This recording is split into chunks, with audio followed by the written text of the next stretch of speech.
For my final Pokemon, I think I want a fire type. Supply of proteins, water, and weather protection. Thank you, Gerard. I did my best. Oh, come on, Obama. We all know Joe is just planning on Resistant to change the weather to whatever I want. That's smart. I think I also want Chansey or Bursey because of their innate skills and help him. That could come in clutch.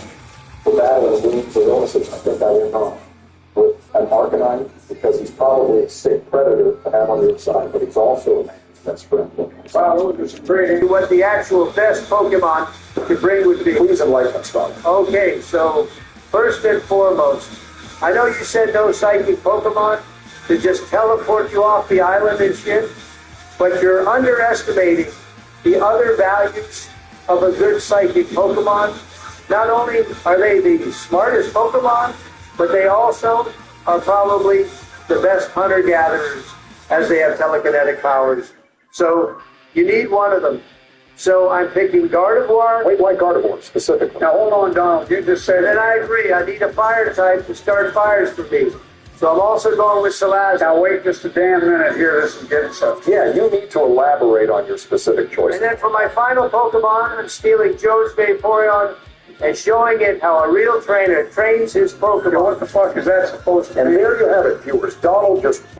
Thanks again to everybody for all the continued support. We hope you enjoyed this episode, and stay tuned for the next one.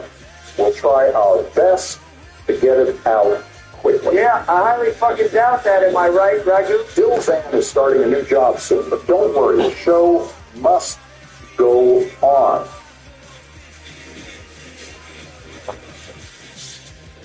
Much damage to many, especially since we are immune to ghosts. Thankfully, Warning. The voices heard in this video are made synthetically, using artificial intelligence. Nothing in this video reflects anything actually stated by the real-life individuals involved. This is entirely satirical for entertainment purposes, and actual political content is avoided for that reason. Please enjoy. All right, welcome back, viewers. You know what time it is. We got the Victory Road today. Let's get it, boys. I got a good feeling about today's episode. Do you really now, Donald? Yes, Joe, I'm feeling good today. In fact, there's a small chance I can even put up with the brain part of an existence today. Glad to hear that, Donald, and for once it looks like we might even be able to do a normal intro. That's only what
a good song. Sorry, no shenanigans planned today, bro. Spoken like you certainly have some level of shenanigans planned already. Oh, no, Don, we're in this. Well, everyone, enough to support that, everybody. This is our penultimate episode of the series. It's crazy how far we've gotten, and that's still the best of this. Oh, the best is getting done. Yeah. Just wait till the first step. They walk into the best 30 something. Go! All right, Donald. I appreciate the professionalism there.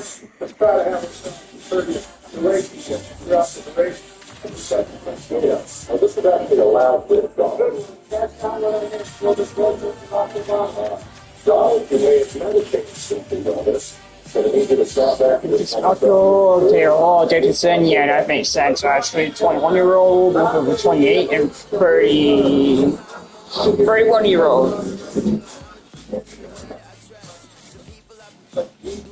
Does this Make-A-Wish kid actually not even have his own theme song? How lame is Don't that? call him that, Joe. That's inconsiderate.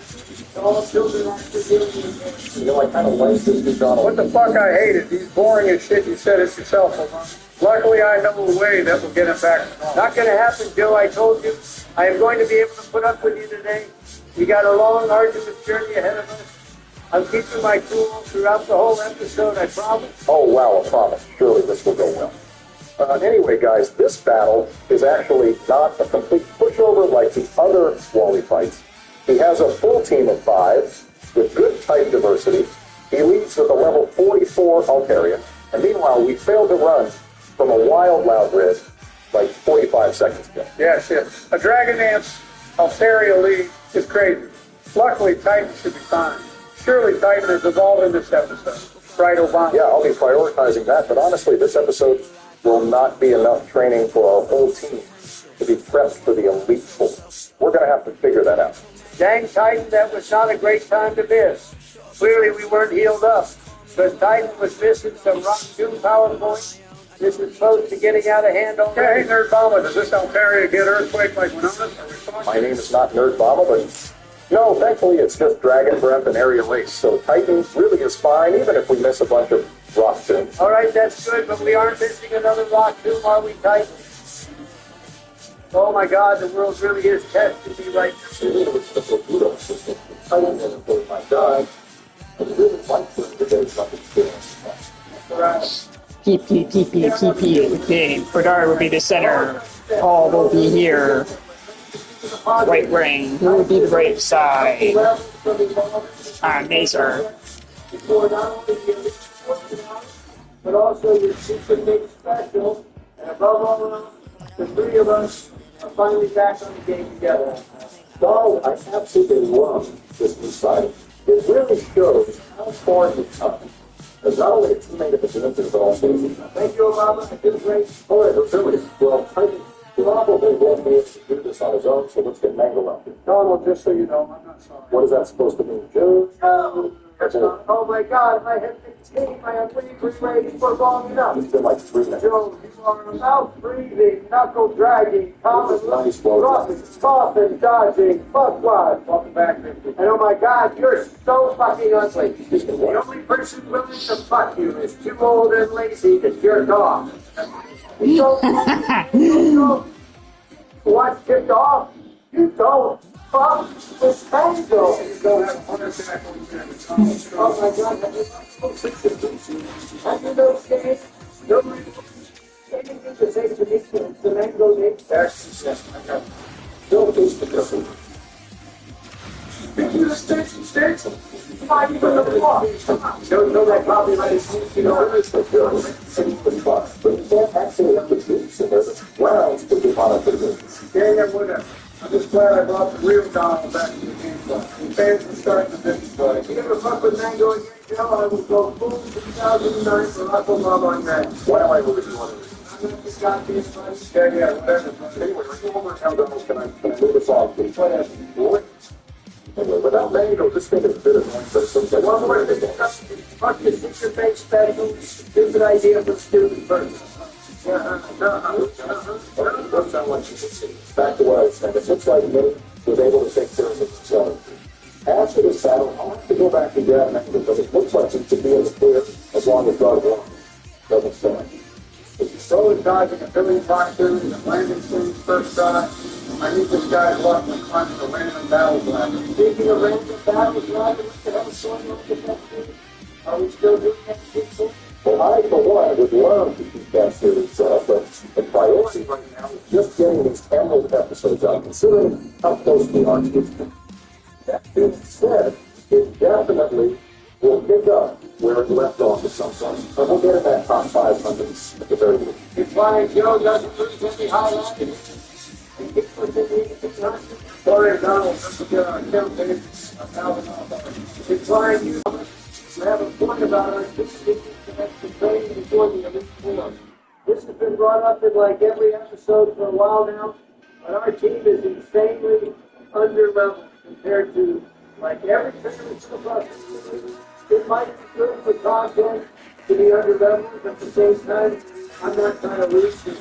Yeah, realistically, it might come down to some Austrian driving, but there's no way we're going up against Wallace's level 56 Dragons in first place Arizona with a level 38 second. Yeah, that's just not going to work. Especially since Jamie's items are back. We might get like 2 levels each match. Going through victory road here. So have fun driving across the line. Yeah, it's easy. It's all suck. It's going to be my job to do all the people stuff. Yeah, well, you're the one with like an unhealthy amount of game house. Tell me, Obama, what's the optimal way to grind in this game? Hold on a second, guys. I can feel something sinister approaching. Let me have it. What's up? Oh my God, where is that? Good job, Thomas. Donald, to answer this question, the best way to drive levels in this game is to battle the reporter over and over. Using the half-ball system to get up to like level 40 in the back and an explode.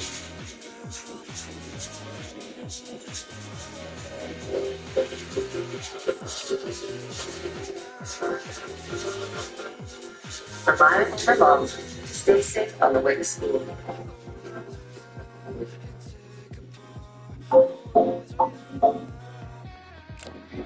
Alright, kids, this is the part where the things that go out don't want you to quit. Suspect.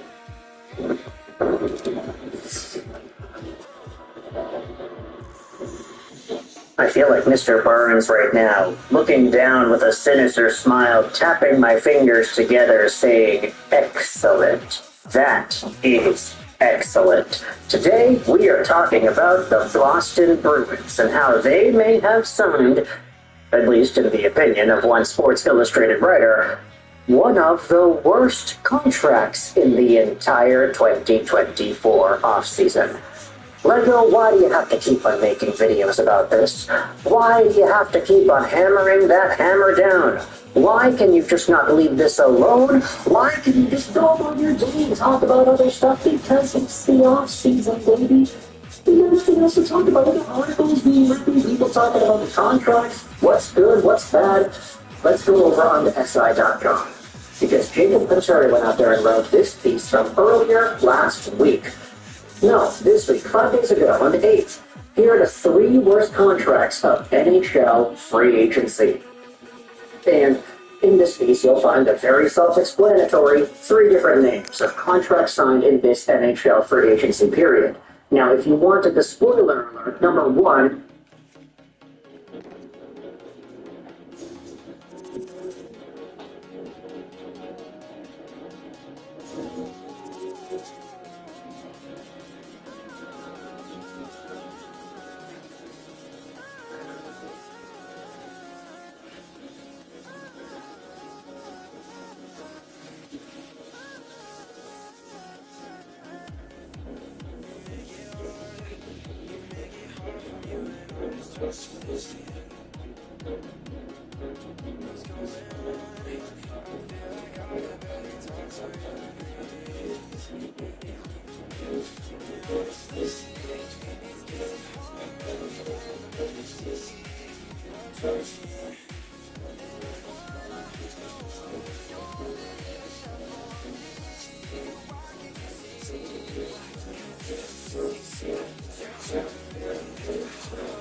and is listed as Brady Shea of the Nashville Predators. Number 3 is Brandon Montour of the Seattle Kraken. Lots of people all over the social media world have debated whether or not these contracts given out to defensemen were actually all too bad. Is it bad to go out there and commit this amount of term and this amount of money to a guy who's 30 years old, Brandon Montour? Brady Shea is also 30. These guys are going to be out for the long haul. They're both going to be 37 by the time their contracts expire, and those AAV amounts are pretty thick. So you could definitely talk about those two as some of the worst contracts, or maybe debatable contracts if you wanted to use that word instead.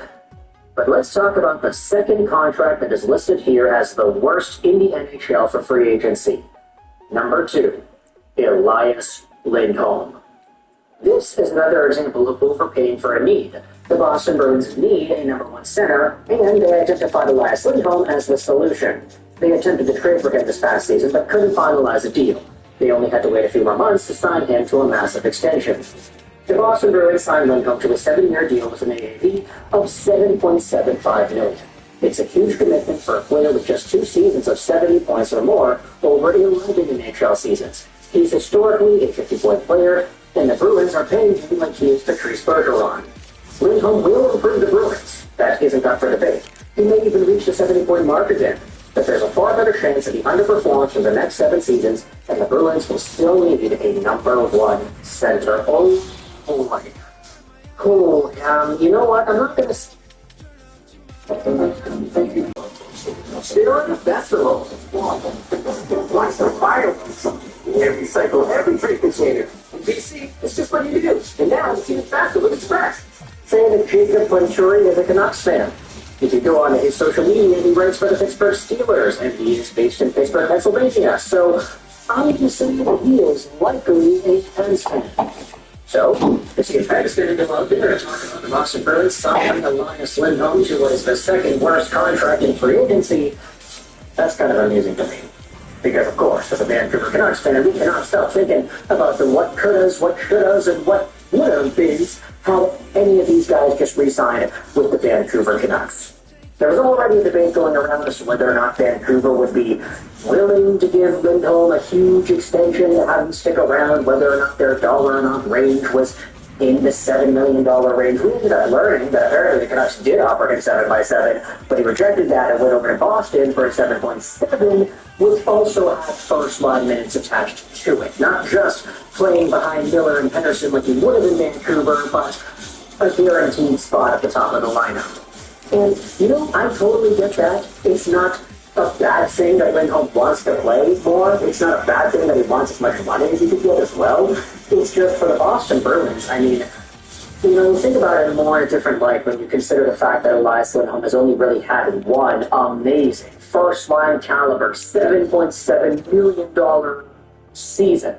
And that was the 1 year where he had played with Tkachuk and Gaudreau, having 82 points in 82 games played. Sure, there were other years where he was good and he produced. 64 points in 80 games is not bad. And he was offered a huge $8 million something extension with Calgary because of it. But he ended up not taking it. He wanted more. And a lot of people would debate that Elias Lindholm had bet on himself in this entire process, not signing deals and trying to maximize his value because he feels like he was worth more. Ultimately, at the end of the day, hoping to lose some dollars, but it puts him in an even worse spot when you consider just how good, quote-unquote, he's really been. Was Elias Lindholm at a point-per-game pace in the playoffs for the Vancouver Canucks? Absolutely. Is that kind of a guy worth $7.7 million? You could say so. But the thing is, that guy only showed up for 13 games in the playoffs. The big sample he had with Vancouver, where he was injured and was ineffective otherwise, that will still be there. And it gives an inkling as to what still may exist in the profile of an Elias Lindholm. This is a guy who's good, definitely. He can play PK, he can snipe a puck once in a while, he puts himself in good spots, but if Lindholm doesn't really have the best players around him to set him up with good opportunities, he's not really going to do much, honestly. But you need him to play with guys that can get in the puck in front when he's slithering out to open space. You need guys who can shoot the puck so that Lindholm can tip him out in front. You need guys to shoot the puck or get out front for rebounds that Lindholm can put in. He's the kind of guy who, I don't want to say is like a seeker, but he's the player that if you wanted to say is the worst one on a line of superstars, yeah, you'd probably be right. If Lindholm is playing in your first line, he's probably not going to be the best player on that line. I'm sorry, that's just how it is. And playing in prior seasons with Tkachuk and Gaudreau, we saw that firsthand. We had seen that when he was playing in the power play, and he was getting these points beating out to Brock Besser in front. And we may see similar things happen in Boston here. As a result, even if he's playing with a David Pastrnak or whatever, who likes to shoot the puck himself, who is able to create offense by himself, if he's doing that without the assistance of Lindholm, because he doesn't really need a Lindholm to be able to do the things that Pastrnak can do, does Lindholm actually go out there and best his career high in points? Is that possible? Over the next 7 years? The guy is already 29 years old, so it's not like he's going to get any younger. He'll be 36 by this contract's expiration date. 2032 after all. So, with this in mind, you think about the way Lindholm plays, think about the impact he could have. Sure, there is value there, and he will be the top-line center of this team, but is he good enough to be a $7.7 million player over the next 7 years? Honestly, you couldn't say no. That's totally fine and valid. But I want you to let me know your thoughts on that as to whether or not this really would be the case here. How Elias Lindholm and his contract is being labeled as one of the worst ones in this year's free agency period. You know, one of the interesting thoughts that I had seen about this free agency class after it concluded was that a lot of these guys getting signed to big money deals, long-term deals, there are names that could potentially age poorly. In the same way that the 2016 free agency class had guys like Kyle Pozo, Harrison, Milan Lucic, David Backus, Andrew Ladd, like all of these guys got terrible deals. Terrible. They all aged so poorly. A lot of these got bought out, like they were not great. And I think this 2024 free agency class does have the potential to backfire on some of these teams in the same way.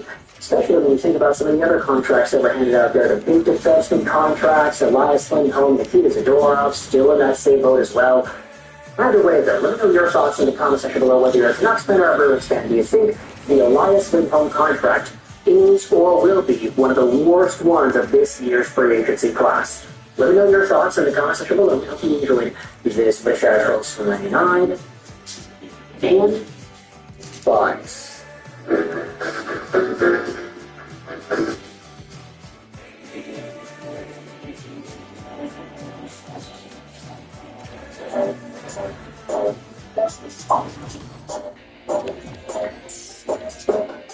Life's full of choices.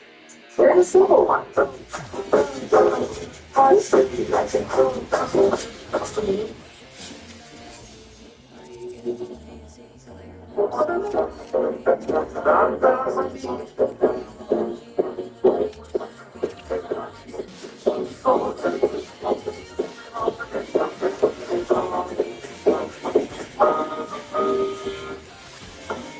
Welcome back. Alright, so this time of year there's a lot of basketball content. Right before we sell July the 1st, of course, free agents, trying to deal, all that fun stuff, over $1 billion in contracts, that first day. So I'm going to be set up by Western Conference, Eastern Conference, random order, Pacific Division, then the Central, Atlantic, and then the Metro. Start with San Jose, DMC, Carolina. But what I'm doing today is to my favorite cap debt slash contract per game. You guys probably know your favorite. I was actually going to do the other way too. I was going to do like the worst contract, but a lot of it would be like the kids that are feeling like you're kind of taking on certain players. And so I'm not doing the worst contract per team. I had done that before. I may do one where I do like the top 10 worst contracts in the league, but I can't. Get 3 days at that point, and then there's a lot of, hey, that's what you spend on sort of things. They don't really have expensive contracts. People always talk about, oh, it's taxes, this and that. In reality, smart DMs get it. So, we're going to start things off with San Jose. And in San Jose, to me, the best cash is the biggest target has to be Zetterlund. Zetterlund makes it's a $1.45 million cap hit until 2025. He is a restricted free agent next summer. But for what San Jose got out of Zetterlund this year, I think that's very fair. So, yeah, Zetterlund for me is 10 with San Jose. That'll be the Zetterlund figure there. We'll move on to the LA Kings. With the Kings, I kind of did a bit of a double take because it feels like more campaign. But yeah, so really interested in that. $5.5 billion cap hit for campaign of 2026. Yes, they're fixing free agent benefits and series. It's 40 goals for you. $5.5 billion is a very reasonable cap hit. That's the thing, like, as time goes by, contracts become more and more important. Campaign's going to cap in the summer of 2026. For Vancouver, there wasn't a question for me. It had to be split with you. For you, $7.85 million until 2027. I think backwards, 7.85. Then I said 7.85, and then we went 7.58. This is what happened. But yeah, 20 games with 7.85 million. This one was all in. Vancouver Canucks had a huge deal on their hands with Hughes. And yeah, between now and 2027, it's all different company. He wants to go to New Jersey because that's what happens in the market. But at this point in time, it's a very good contract.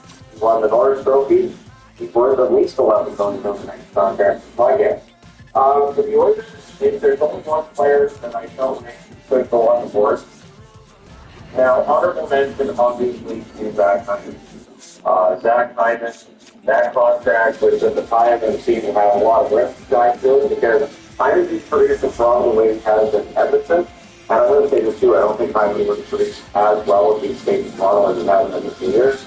For Leon Draisaitl, with his $5 million for another year, so we know he's getting paid next summer. I would say a $12 million cap hit, probably around the point where you started with him. Because Draisaitl was already shown he is one of the best players in the NHL. I think pretty consistent as well. So yeah, Draisaitl $8.5 million, and he's going to get paid next summer. For Anaheim, I went back and forth with Anaheim on who I was going to pick. I'm going with Troy Terry on lane line. Troy Terry is $7 million until 2028. Doesn't hurt him. He's a good player. Arguably one of their best forwards going into the season. I arguably because there's some big young players coming up. He was promised it's going to be a starter. But Terry gets $7 million. I think that's a very reasonable captain. And I play around with either Fowler or Terry. I went with Terry because the captain is similar to Fowler, and he's younger than Fowler as well. So there's some certainty there with Terry. So if at some point in time, Anaheim's looking at trade captains, all the fantastic young players, I guess with Terry for cheap because teams would take Terry at $7 million for the second best. I don't think he's going anywhere. I think he's going to be in Anaheim for a long time. Calgary, that was a pretty shit.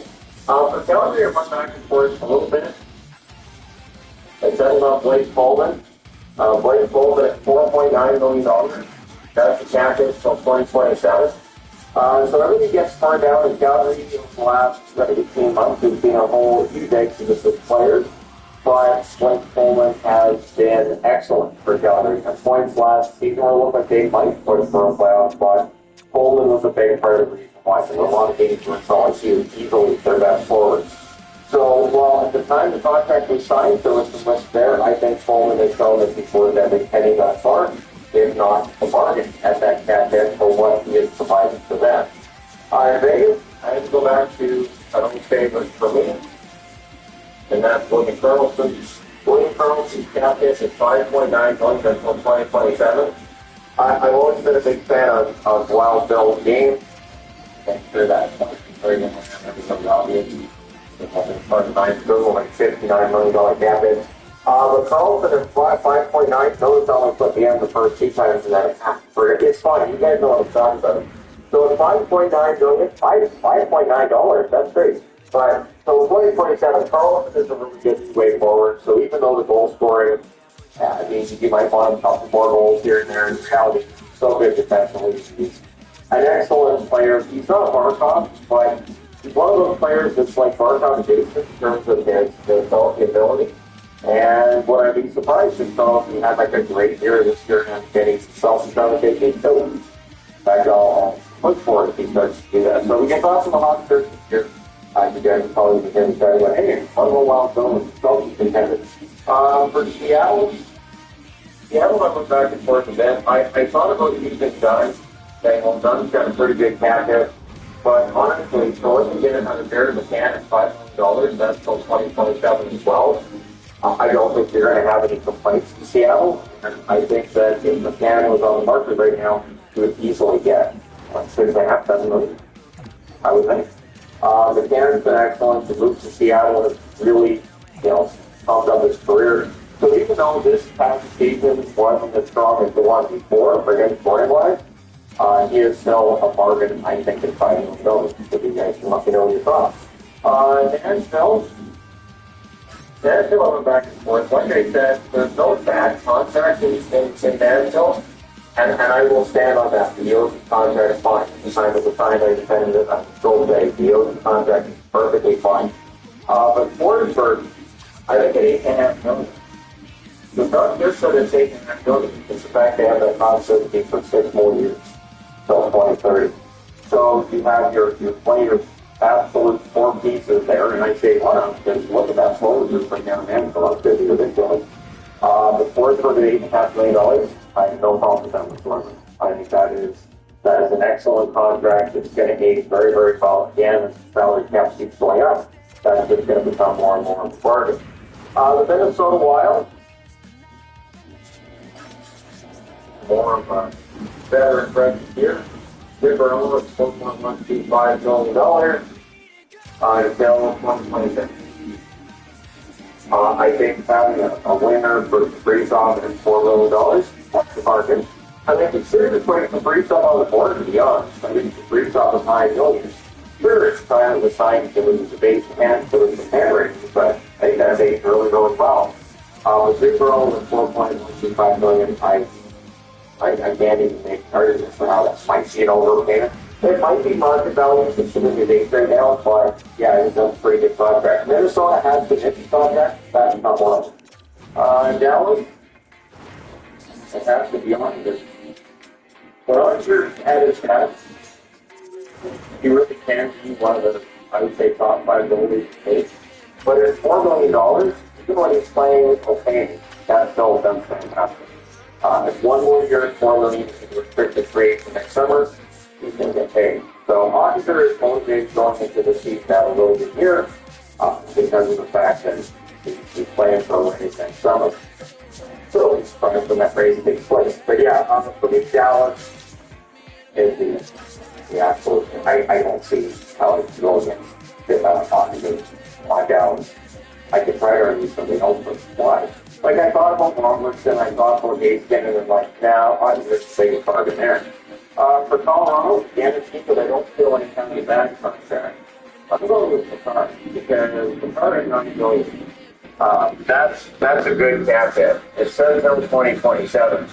Considering what Hale McCarr can do, and I saw people saying, oh, he didn't have as good a year this year, and he's not as solid. But yeah, and even in the down year, McCarr's fantastic. So he could be in the $10 million plus range when we get to 2027. I don't know where the salary cap is going to be in 2027, but that $9 million for McCarr just looks better every year. So I had to put that one up. Now, with bad contracts, there are people who are going to say, well, what about the Duke? Considering this for that, the Duke contract is just fine. Now, the Chicago is tricky because I do not count entry-level contract. Me, an entry-level contract is because this is a bargain because it's baked into the CBA and it kind of has to be.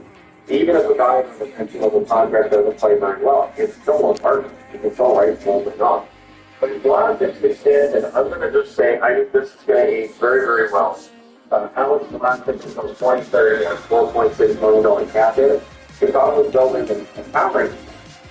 And Dave Galactic is going to be a huge part of that. We saw great strides from him this past season. I was 38 played really well too. And yeah, the future is pretty bright for Chicago right now. We'll have to be a big part of that. For St. Louis is somebody who's playing. St. Louis, I had to go back and forth on the cube. I'm going with 1 year. People may very well disagree with me, but at $8.125 million for Robert Thomas, who I still think is one of the best passers in the league. The fact that that contract runs through 2031, I think it'll be fine. Now, if Tyler has more of an up and down season, we can make the argument that maybe Tyler's contract is making as well as Thomas's. But I think Thomas's contract is staging perfectly fine. Again, for what Thomas is right now, for the fact that he's still young, the staff here may very well be ahead of him. I think the 8.125 is fine for Captain. Winnipeg, there were a few Winnipeg guards, but they have gone for it. Because I was this time of year going, oh, you know, those boundaries, they didn't have a little bad breaks. And they get guys died so way deeper than they would have been played. It would have been. And you want to make this example. John Forman's $6.25 million cap hit is a Spartan, and that's until 2028. So that kind of certainty with your best player on the blue line, kind of nice to have. And so the Winnipeg Jets, I think these contracts have to be considered their best. Although Ehlers and $6 billion is a very good contract as well. I can't get that point.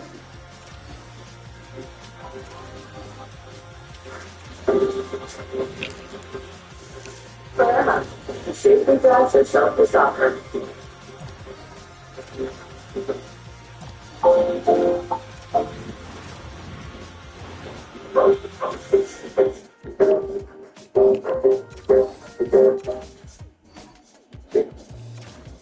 Plus Ehlers' contract runs up this coming summer. So I don't know, Morrison's. For Utah, they get this one via the fact that competitors move here and this contract comes with it. But $7.15 million for Keller is very good cap hit. That's until 2028. And yes, I do remember when Keller signed that contract saying this is risky, isn't it? $7.15 billion. He hasn't done anything yet. He has done very little at the NHL level to show that it's worth $7.15 million in terms of scoring five. He has trended upward since then. The guy that's star. And now that he's in Utah and his team should be better, Keller's numbers should go up. And I think the rest of the NHL will start seeing what I've seen over the last couple of years, that Clayton Keller is the real deal. And the very will be to start forward in Utah and do a playoff spot that first year. We'll see what happens. So that's your Washington contracts. And I want to put my confidence in what I'm still thinking we're redundant support the winner. Then we get the East returning with Tampa.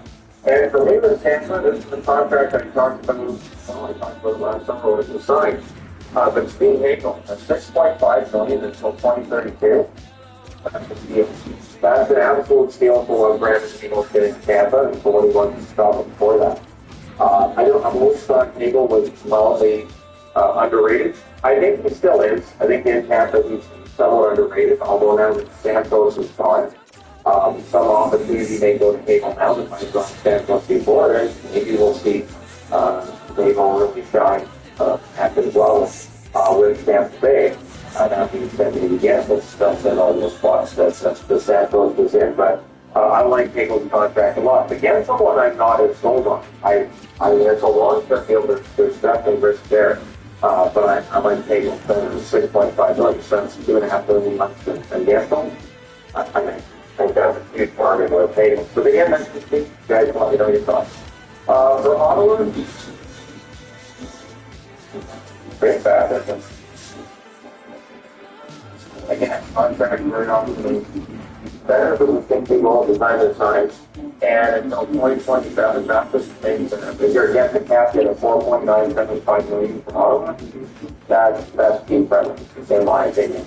Bathurst is a good top six forward, and again, as Ottawa gets better, his numbers should get better too. I like that contract a lot. There were a couple with Ottawa. I still think the Circle one's going to beat the bargain too, but I'm going with Bathurst. For Montreal's not easy because I don't want to look at any of their contracts and say it's bargain, but Mike Matheson, yeah. 4.87 numbers captain for 2 more years. And when you look at the offensive numbers that Matheson put up this season, if he can replicate that next year, again, that's an absolute huge bargain. Defensively, sure, it's more of speculation, but I mean, at this point in time, it's career for that. If you're putting up career numbers offensively, that's that is below $5 million for Matheson. That's not bad. For Detroit, I'm going with basically one that I think is team friendly by design, and that's the team. It only takes a $4 million contract for this season. Any bonus return and everything, of course, is so much bonus contract, but those get tacked on the following season. I think practice gain at $4 million for 1 year. Fantastic.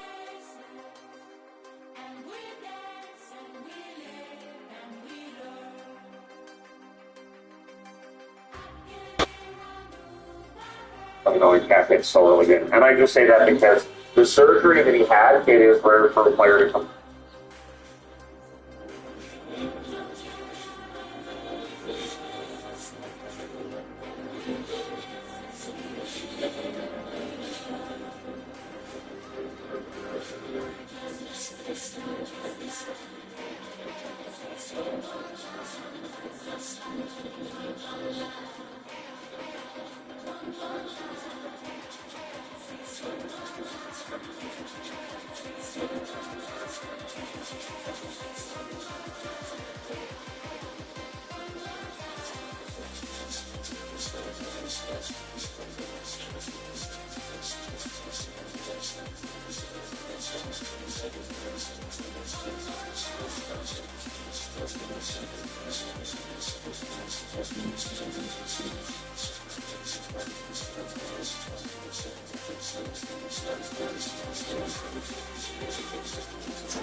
Go back and play for extended. There's got to be a 30. So, Kane at this stage, having played in front of half, is having a great time to sign again.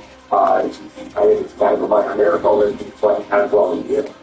For Buffalo,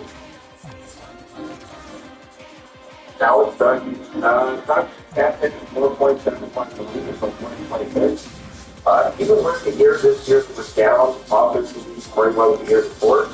That's a solid captain. So if Buffalo ever got into the system with pass, it might be tough. There will be teams lined up for their services.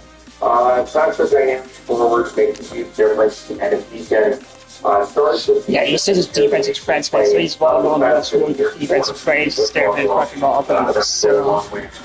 the playoff line. Maybe for the season, you know, see Buffalo in the playoffs solid. I think it will. So, hey, for Florida has a problem.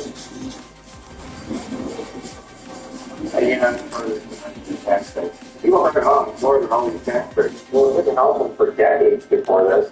And they've got these guys on market deals. They got Portland for nothing. Verhaeghe they got for next to nothing. Like, that is not due to tax. 4.1650 package for Verhaeghe, and that runs for 1 more year. So next summer, part of Verhaeghe is going to get paid.